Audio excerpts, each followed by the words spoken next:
여러분, 우리는 대체 누구일까요? 내 삶의 주인일까요? 아니면 사회가 만들어낸 어떤 결과물에 불과할까요? 오늘 바로 이 엄청난 질문을 두고 벌어진 철학계의 빅매치, 임마누엘 칸트와 오기스트 콩트의 세계로 여러분을 초대합니다. 네, 바로 이 질문입니다. 나는 과연 내 삶을 스스로 결정하는 독립적인 존재일까요? 아니면 내가 속한 사회와 시대가 만들어낸 일종의 산물일까요? 이 아주 오래된 논쟁의 한가운데 오늘 우리가 살펴볼 두 철학자가 서 있습니다. 자, 지금부터 시작합니다. 개인의 자유냐, 사회의 질서냐, 이 문제를 두고 벌어진 세기의 대결. 근대 세계를 그야말로 뒤흔들었던 두 거인의 생각. 과연 승자는 누가 될까요? 자, 먼저 첫 코너. 개인의 내면적 자유, 이 자율성을 외치는 챔피언 임마누엘 칸트입니다. 그리고 이에 맞서는 홈코너, 사회라는 거대한 힘을 과학으로 분석하려 한 도전자 오기스트 콩트가 등장합니다. 와, 이 두 선수의 스타일 정말 완전히 다르지 않나요? 그럼 1라운드를 시작해보겠습니다. 두 철학자는 인간의 본질, 그러니까 인간이란 무엇인가 라는 가장 근본적인 질문에 대해 과연 어떻게 답했을까요? 칸트의 필살기는요, 바로 이 자율성입니다. 이게 그냥 내 맘대로 할래 이런 게 절대 아니에요. 오히려 정반대죠. 내 안에 이성을 사용해서 이건 누구에게나 언제 어디서나 옳은 규칙이야 라고 할 만한 그런 보편적인 도덕 법칙을 스스로 만들고 또 그걸 따르는 능력. 칸트는 바로 이 능력 때문에 인간이 그 어떤 존재보다도 존엄하다고 선언한 겁니다. 우리가 지금 당연하게 생각하는 인권이라는 개념, 그 뿌리가 바로 여기에 있는 거죠. 칸트는 자신의 생각을 이렇게 아주 멋진 말로 표현했습니다. 우리는 다른 무언가를 위한 수단이나 도구가 아니라는 거예요. 우리 존재 자체가 궁극적인 목적이라는 뜻이죠. 정말 강력한 선언 아닌가요? 자, 이제 콩트의 반격입니다. 그의 무기는 바로 실증주의예요. 콩트는 이렇게 말하는 거죠. 아니, 인간을 이해하겠다면서 왜 자꾸 머릿속 생각만 파고드는 겁니까? 그 대신에 눈에 보이고 손에 잡히는 관찰 가능한 사회적 사실들, 요즘 말로 하면 빅데이터 같은 것에 집중해야 한다는 겁니다. 이 한마디가 콩트의 KO 펀치라고 할 수 있습니다. 인간은 생각하기에 앞서 사회적이다. 칸트가 개인의 생각하는 나에서 모든 걸 시작했다면 콩트는 우리는 태어나는 순간부터 이미 관계 속에 던져진 존재다 라고 외치는 겁니다. 내가 어떤 생각을 하기도 전에 나는 이미 누군가의 자식이고 어떤 나라의 국민이라는 거죠. 자, 2라운드입니다. 두 철학자 모두 이성을 굉장히 중요하게 생각했는데요. 그 역할에 대한 생각은 180도 달랐습니다. 과연 인간의 이성은 무엇을 위해 존재하는 걸까요?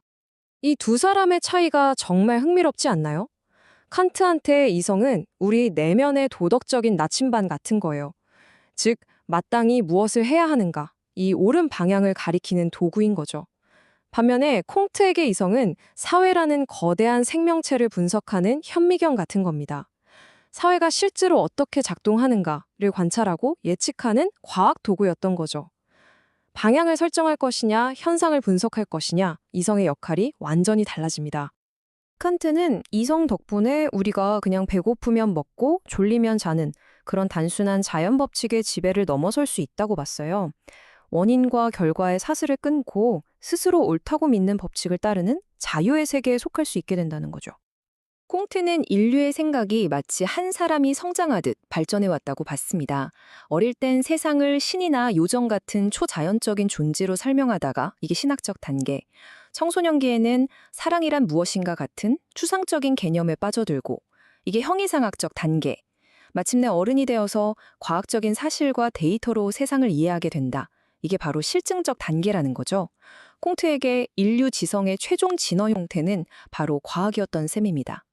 자, 그렇다면 이 위대한 두 사상가가 그리는 인류의 최종 목적지는 어디일까요?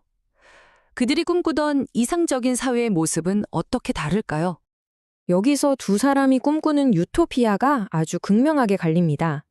칸트가 그리는 이상향은 모든 사람이 서로를 도구로 쓰지 않고 그 자체로 존엄한 목적으로 대하는 도덕 공동체, 이른바 목적의 왕국이에요.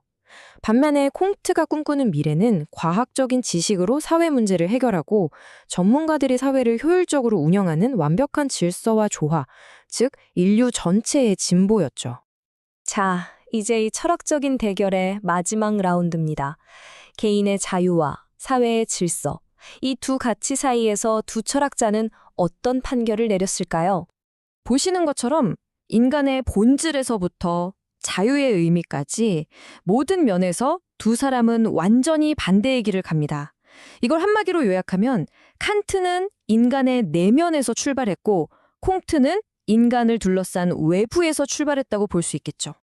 결국 칸트가 우리에게 남긴 가장 강력한 유산은 바로 개인의 존엄성입니다. 사회에서 당신이 얼마나 쓸모가 있든 얼마나 유능하든 그런 건 상관없다는 거예요. 당신이라는 존재 자체만으로 존중받아야 할 절대적인 가치가 있다는 선언. 이게 바로 칸트 철학의 심장입니다. 반면에 콩트가 우리에게 남긴 위대한 유산은 사회의 힘을 과학의 무대 위로 끌어올렸다는 점입니다.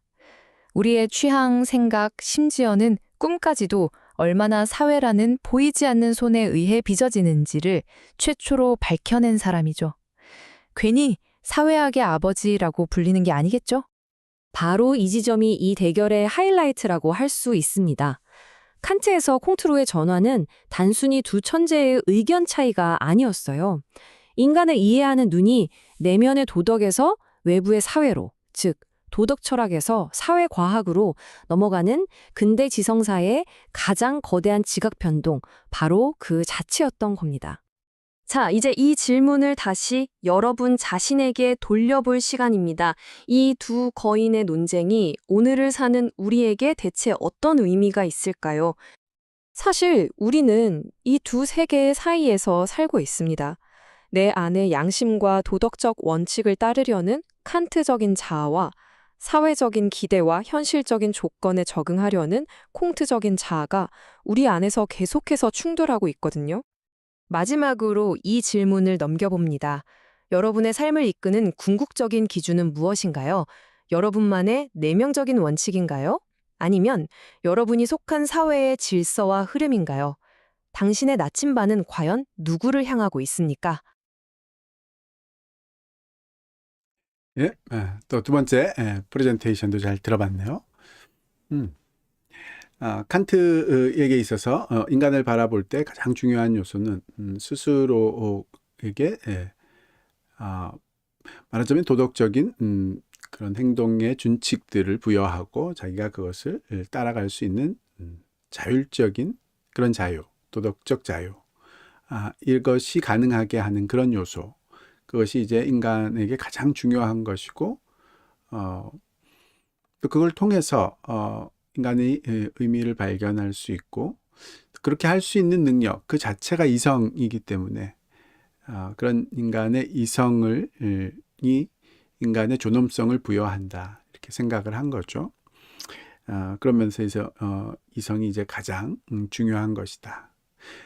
그 전에는 칸트가 말하는 그런 이성이 했던 역할을 인간의 신앙 을 통해서 사람들이 발견하려고 했다면 칸트는 이제 사람들이 이 신앙을 통해서 발견하려고 했던 것을 이성으로 바꿔놓은 그런 면이 있죠. 그리고 그때 진정한 자유가 생긴다라는 것이 이제 자율적인 스스로 선악의 기준을 정하고 그것을 따라갈 수 있는 능력, 뭐 이렇게 생각해 볼 수 있겠죠. 이게 굉장히 많은 사람들의 공감대를 사고 또 그래서 칸트를 굉장하게 중요하게 생각하고 칸트를 따라가는 그런 철학자들이 많이 있었다면 콩트라는 사람은 그 말이 아무리 그럴듯하게 보일지라도 결국 중요한 것은 과학적인 그런 방법론으로 얻어낼 수 있는 지식들, 그것만이 진짜 지식이다.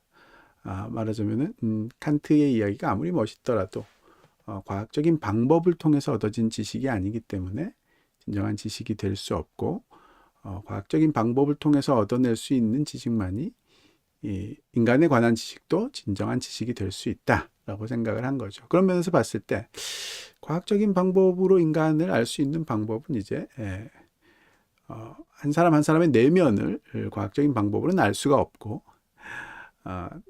한 단위의 사회를 통계적으로 과학적 통계라든지 관찰적 방법, 과학적인 방법으로 이제 볼 수가 있겠죠. 말하자면 이제 사회학이라는 그런 학문이 이제 대표적으로 이제 콩트가 만들어낸 그런 학문이죠.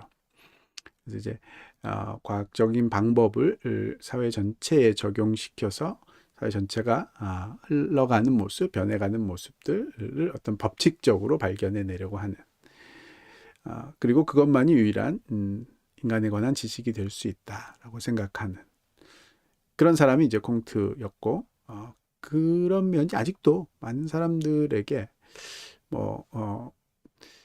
학교에서는 그것만이 유일한 인간 사회를 이해할 수 있는 그런 방법이다 이렇게 생각하는 사람들도 많이 있는 것 같고요. 어쨌든 과학적인 방법을 통해서 사회를 이해하고 그걸 통해서 인간을 이해한다라는 것이 그럴듯하게 보이지만 잘 보면 그렇게 됨으로써 생겨나는 자연스러운 결론이 인간 개인은 사회의 부속품 같은 그런 요소에 지나지 않는 그런 면이 되겠죠. 즉 사회라는 과학적인 방법론을 통해서 연구할 수 있는 대상을 이루게 되는 그 사회의 부속품으로서의 인간으로 전락하게 되는 그런 면이 생기지 않나 이렇게 또 보여지네요. 어쨌든 완전히 인간을 바라보는 관점이 달랐던 이름은 비슷하지만 관점이 달랐던 비슷한 시기의 철학자 칸트와 콩트의 인간에 관한 관점 한번 비교를 해봤네요.